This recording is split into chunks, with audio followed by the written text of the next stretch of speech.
Behind the scene. Ini kami dari kelompok 4.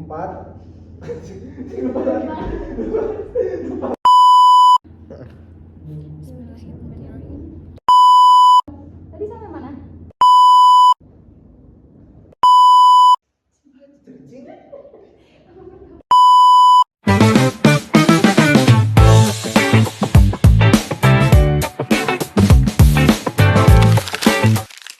Assalamualaikum warahmatullahi wabarakatuh. Alhamdulillahirabbil binastain ala umuri dunya waddin. Wassalatu wassalamu ala asyrofil anbiya'i wal mursalin sayyidina wa maulana Muhammadin amma ba'du. Ya, yang terhormat Ibu dosen mata kuliah di Psikologi Agama dan para teman-teman kelas 5D khususnya. Di sini kami kelompok 4 dari Psikologi Agama ingin menyampaikan hasil mini riset yang bertema efektivitas perkembangan sifat keagamaan peserta didik. Nah, sebelum memasuki tema pembahasan mini riset yang telah kami teliti, izinkan kami bertiga untuk memperkenalkan diri terlebih dahulu. Dengan saya sendiri, Faras Maju Bustadi dengan NIM 123 2000143 dan dua teman saya. Saya Sang Mufidah dengan NIM 123 2020 118. Saya Syifa Nisa dengan NIM 123 2020 116. Oke, terima kasih para teman-teman saya yang sudah memperkenalkan dirinya. Jadi untuk selanjutnya kita akan membahas hasil mini riset yang sudah kami teliti di SD yang bertepatan di daerah Cicalengka. Baik, selanjutnya kita memasuki kepada pembahasan yang pertama, yaitu kita akan membahas latar belakang. Di mana di sini ada yang pertama itu pendidikan agama Islam atau PAI di SD itu sangat berperan penting dalam membentuk karakter dan moral. Jadi kita ketahui gitu bahwasanya pembelajaran PAI itu sangat berpengaruh gitu pada akhlak siswa. Selanjutnya itu ada anak SD berada pada tahap perkembangan cepat. Nah, jadi di mana ketika saat usia sekolah dasar itu para siswa itu atau anak-anak itu lebih mudah perkembangannya gitu, lebih cepat untuk meniru orang-orang dan juga guru dan dapat lebih cepat untuk menyerap pembelajaran. Selanjutnya itu yang latar belakangnya itu yang ketiga itu ada perbedaan pembiasaan di rumah. Jadi ketika siswa itu memiliki latar belakang yang berbeda itu otomatis itu juga ada pembiasaan di rumah mereka itu yang berbeda gitu, baik dari segi religiusnya atau dari segi pendidikannya. Selanjutnya untuk latar belakang yang terakhir itu adalah guru PAI itu memiliki peran yang strategis sebagai pengajar, di mana tadi sudah dijelaskan bahwa yang pertama itu adalah ada pembiasaan di rumah dan selanjutnya itu dilanjutkan oleh para guru yang ada di sekolah, terutama guru PAI dalam pembentukan akhlak. Selanjutnya kita akan membahas rumusan masalah, di mana yang pertama itu ada bagaimana perkembangan sifat keagamaan siswa sekolah dasar. Selanjutnya ada faktor apa saja yang mempengaruhinya. Selanjutnya yang ketiga itu ada bagaimana peran guru PAI dalam membina sifat keagamaan. Yang terakhir itu ada tantangan apa yang dihadapi dan bagaimana strategi mengatasinya. Baik, ini mungkin dari rumusan masalah. Selanjutnya tujuan penelitian, di mana tujuan penelitian yang pertama ada mendeskripsikan perkembangan religius siswa sekolah dasar. Yang kedua ada mengidentifikasi faktor mempengaruhi pembentukan sifat keagamaan. Selanjutnya ada menggambarkan peran dan strategi guru PAI, dan tujuan yang terakhir itu adalah menjelaskan berbagai hambatan dalam pembinaan religiusitas. Yang selanjutnya dari manfaat penelitian ini ada manfaat penelitian teoritis dan juga praktis, di mana manfaat penelitian teoritis ini yang pertama itu adalah mengembangkan kajian psikologi agama pada anak usia sekolah dasar. Selanjutnya ada menambah referensi ilmiah tentang pola asuh, pembiasaan ibadah, dan moral anak. Selanjutnya ada menjadi rujukan penelitian selanjutnya dalam pendidikan karakter dan agama. Untuk manfaat praktisnya tersendiri, yang pertama itu ada memberikan strategi efektif untuk menumbuhkan sifat keagamaan pada siswa, menjadi evaluasi metode pembelajaran dan pembiasaan religius di kelas. Selanjutnya ada mendorong program keagamaan yang lebih terstruktur di sekolah. Selanjutnya memberikan wawasan penting pembiasaan agama di lingkungan keluarga. Dan yang terakhir adalah menambah pengalaman lapangan bagi peneliti dalam memahami perkembangan religius anak. Mungkin ini penelitian. Selanjutnya itu ada metode penelitian. Nah, untuk metode penelitian yang kita lakukan itu, yang pertama itu ada pendekatan kualitatif deskriptif. Selanjutnya ada teknik pengumpulan, di mana itu ada wawancara yang mendalam. Kita itu melakukan wawancara kepada salah satu guru PAI di SD Cikasungka ini. Selanjutnya itu ada observasi kegiatan sekolah, di mana kita juga melihat gitu kegiatan-kegiatan sekolah di sekolah itu gitu. Selanjutnya terakhir itu ada dokumentasi, di mana kita melakukan beberapa dokumentasi kegiatan. Selanjutnya metodenya itu ada analisis, di mana yang pertama itu ada reduksi data, yang kedua penyediaan data, dan yang terakhir itu ada penarikan kesimpulan. Baik, selanjutnya ada lokasi dan partisipan penelitian. Nah, lokasi yang kita analisis gitu ya, yang kita teliti itu lokasinya ada di SDN Cikasungka yang bertepatan di Cikanjung di Kabupaten Bandung. Dan juga nama partisipannya ada Ibu Neni Yuliani SPDI. Beliau itu merupakan salah satu guru PAI yang ada di SDN Cikasungka, dan beliau usianya itu 39 tahun. Dan juga pengalaman mengajar beliau itu sekitar kurang lebih 13 tahun di SDN Cikasungka tersebut. Dan juga beliau itu merupakan salah satu dan satu-satunya informan utama pada penelitian ini. Selanjutnya ada perkembangan sifat keagamaan. Nah, tentunya sifat keagamaan pada peserta didik itu tidak langsung berubah gitu ya, dan tentunya itu bertahap. Mulai dari kelas rendah dulu. Kelas rendah itu yaitu kelas 1 dan 2 SD. Yang pertama ada tahap imitasi atau meniru guru dan teman. Jadi pada kelas rendah ini anak itu kelas khususnya kelas 1 dan 2 itu mereka itu lebih banyak meniru dan juga atau pada tahap imitasi guru dan juga teman. Jadi guru dan juga teman-teman yang ada di sekitar mereka itu harus bisa mencontohkan hal-hal baik gitu ya. Khususnya kita nanti sebagai pendidik harus bisa menjadi contoh atau teladan yang baik gitu. Lalu yang kedua mulai hafalan doa dan surat pendek. Nah, pada masa-masa ini juga mereka itu sudah mulai menghafal hafalan doa dan surat pendek, ada surat An-Nas, Al-Falaq, Al-Ikhlas gitu ya, dan lain sebagainya. Lalu mereka belum memahami makna ibadah. Jadi mereka itu hanya ibadah tetapi belum memahami makna dari ibadah tersebut saja gitu.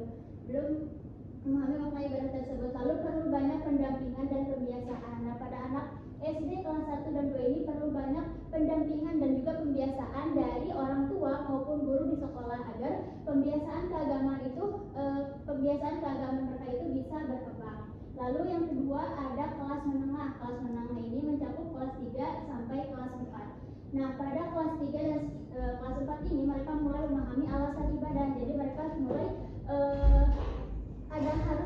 ada alasan kenapa mereka itu harus ibadah gitu. Jadi mereka itu ingin mengetahui alasannya. Nah, rasa ingin tahu meningkat gitu ya. Nah, jadi dari rasa ingin tahu meningkat itu para peserta didik itu mulai berpikir kritis gitu ya. Lalu mampu mengontrol emosi dan sikap. Nah, pada kelas menengah 3 sampai 4 juga mereka itu sudah bisa mengontrol emosi mereka sesama teman gitu ya. Tidak boleh melakukan ini, tidak boleh melakukan itu gitu. Jadi mereka mulai mengontrol sikap mereka. Lalu pembiasaan mulai terus bentuk stabil, mulai dari pembiasaan ibadah, lalu juga pembiasaan cara mereka berbicara dan lain sebagainya itu sudah mulai stabil. Lalu selanjutnya ada yang terakhir kelas atas di kelas 5 dan juga kelas 6. Nah, pada kelas atas ini ibadah mereka itu sudah mulai mandiri. Mereka itu sudah tidak usah disuruh gitu dalam hal beribadah. Mereka sudah memiliki kesadaran pada diri mereka sendiri, lalu menunjukkan akhlak lebih matang.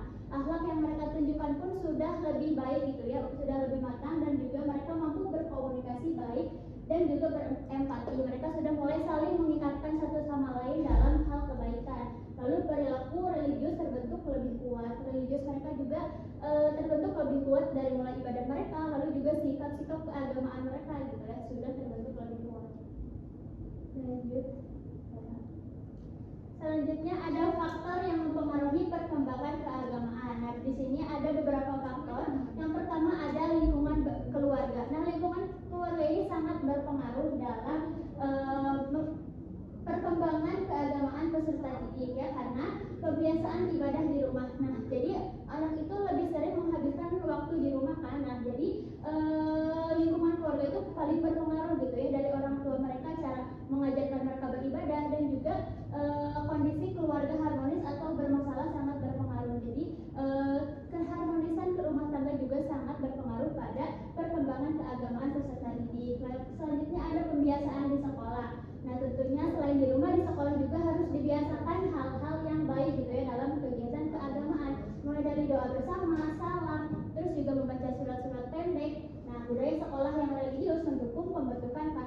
Kalau misalkan di sekolahnya itu mereka diajarkan hal-hal religius gitu seperti sholat duha, terus juga murojaah bersama. Nah itu akan mempengaruhi perkembangan keagamaan mereka. Yang ketiga ada keteladanan guru.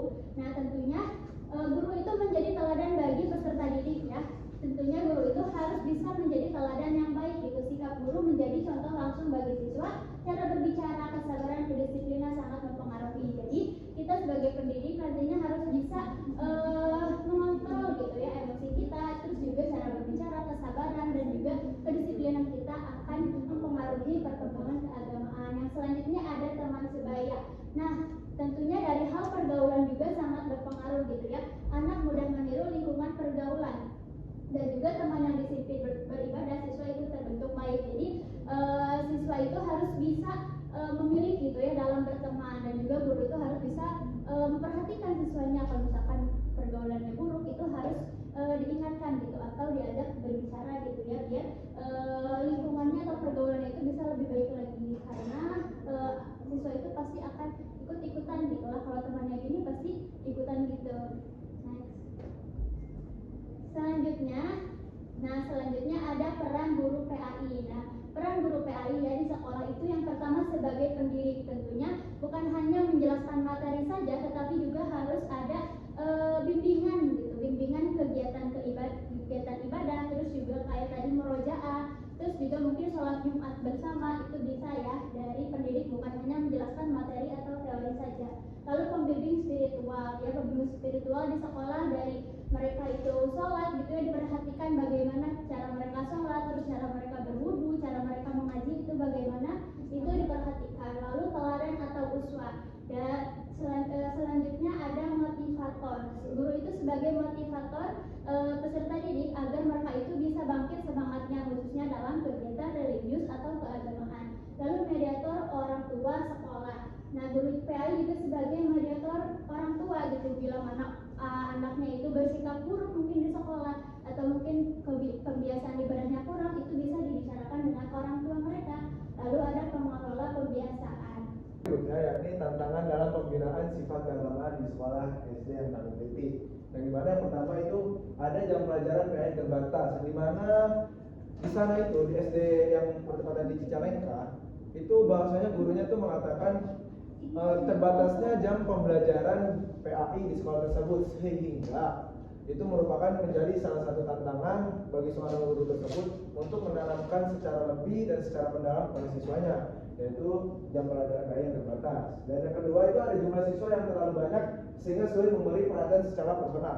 Nah, ini pun mungkin di sekolah-sekolah negeri ya biasanya itu hal yang sangat lumrah menjadi tantangan, yaitu terlalu banyaknya siswa dalam satu kelas, sehingga seorang guru ini susah atau sedikit kesulitan untuk membimbing murid-muridnya yang terlalu banyak, atau kita bisa bilang tidak ketampung lah, sehingga hasilnya pun dapat memberikan ketidakmaksimalan karena terlalu banyaknya siswa dalam satu kelas, sehingga perhatian secara khusus itu hanya ke beberapa orang atau ke beberapa siswa saja, tidak secara merata. Nah, yang ketiga ada perbedaan latar belakang keluarga. Nah, perbedaan latar belakang keluarga ini mungkin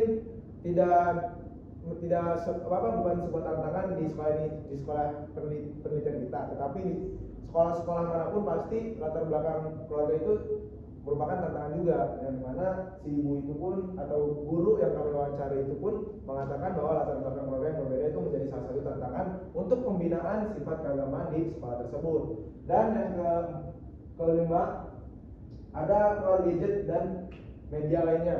Nah, gadget ini untuk usia atau di tingkat kelas SD gitu ya, kita perlu mewanti-wanti atau perlu mengawasi secara khusus di lingkungan sekolah, baik di rumah, yang dimana di luar lingkungan sekolah itu udah tanggung jawab orang tua atau keluarga ya, karena kita atau guru tersebut itu hanya bisa mengawasi di sekolah saja atau ketika jam pelajaran sekolah saja. Maka gadget ini pun si guru tersebut mengatakan bahwa gadget memang sepengaruh itu, media-media, semua hal bisa dicari, bisa ditonton, bisa mempengaruhi seseorang atau siswa untuk berkembang, sehingga tidak menggunakan gadget secara objektif atau secara positif. Maka penggunaan gadget ini bisa sebagai menjadi pendamping mata dua, bisa menjadi hal yang negatif, bisa juga menjadi hal yang positif.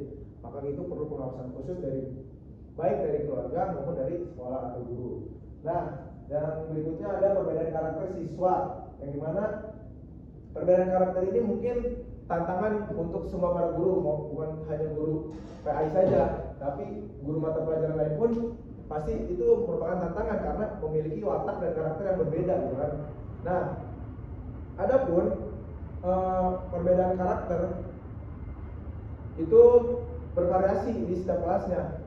Kita sebagai guru perlu melakukan penilaian diagnostik ya, yang dimana penilaian diagnostik ini salah satu upaya atau bentuk usaha seorang guru untuk mengetahui karakter dan sifat seseorang yang siswa itu bagaimana, mulai dari keluarga, anaknya sifatnya begini, dan karakternya begitu. Itu dilakukan melalui dari penilaian diagnostik oleh seorang guru. Nah, yang berikutnya atau yang terakhir itu fasilitas sekolah yang terbatas.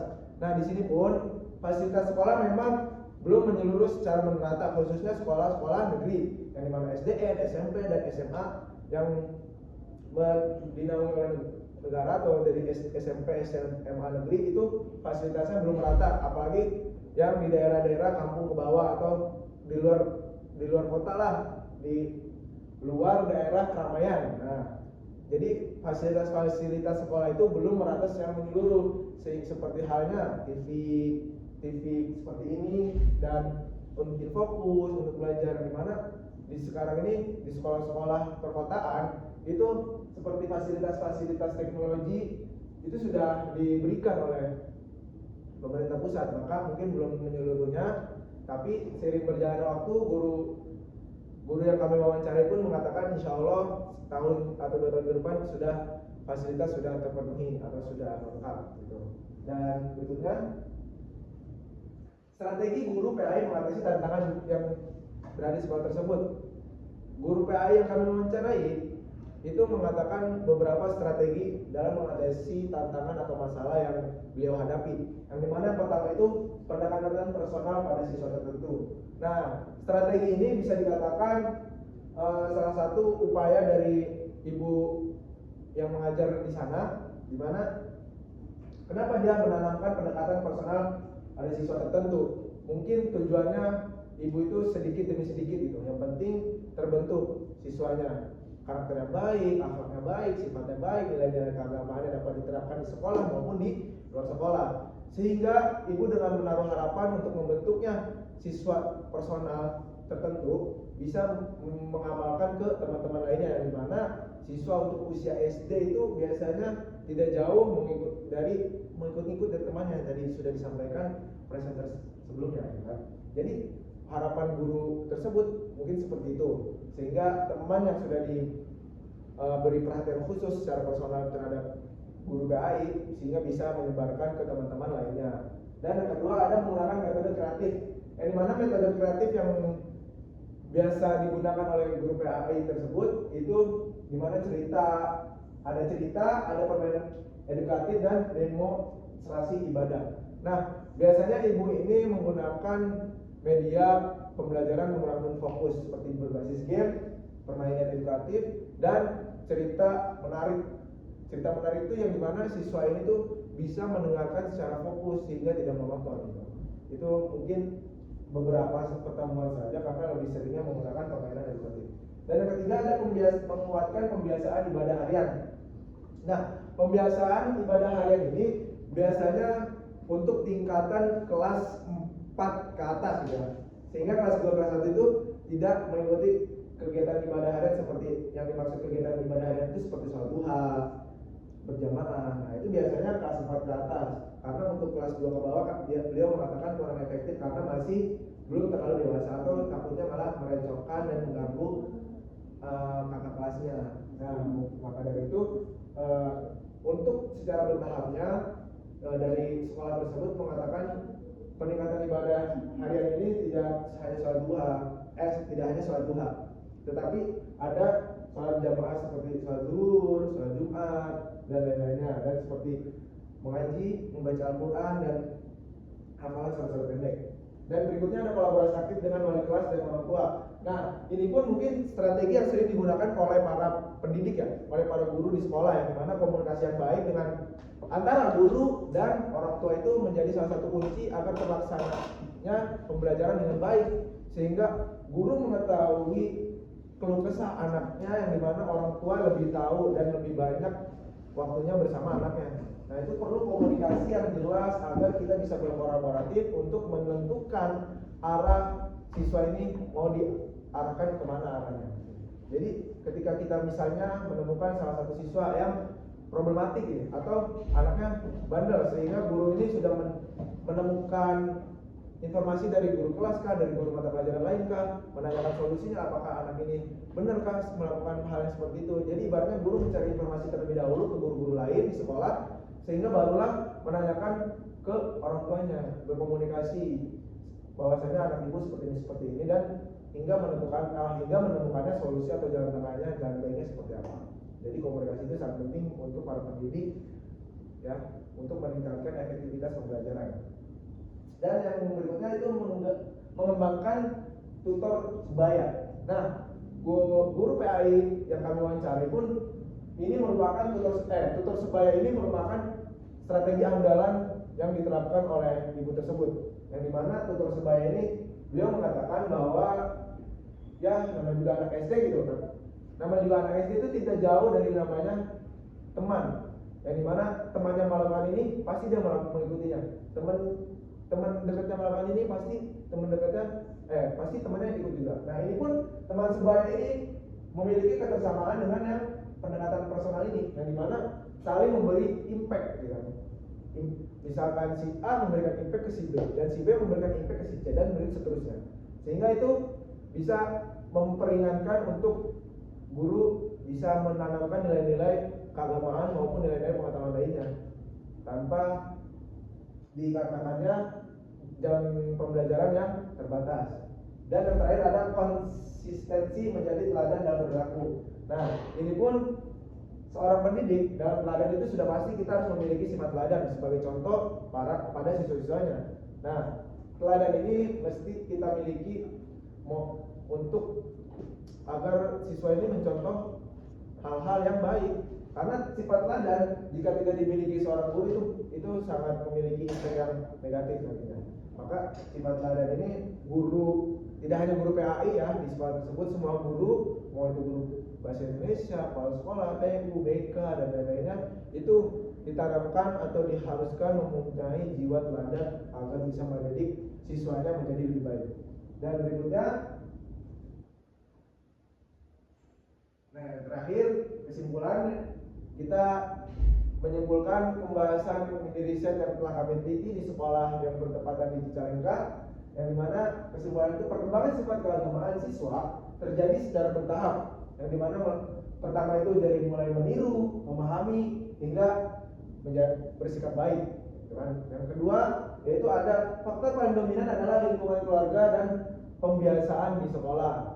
Nah, pembiasaan di sekolah dan di lingkungan ini mesti diperlukannya komunikasi antara guru di sekolah dengan orang tua di rumah. Dan yang ketiga, guru PAI memegang peran kunci sebagai pengajar, teladan, pembimbing dan motivator. Memang di sini guru PAI sebagai kunci untuk penanaman nilai-nilai, apalagi nilai-nilai agama.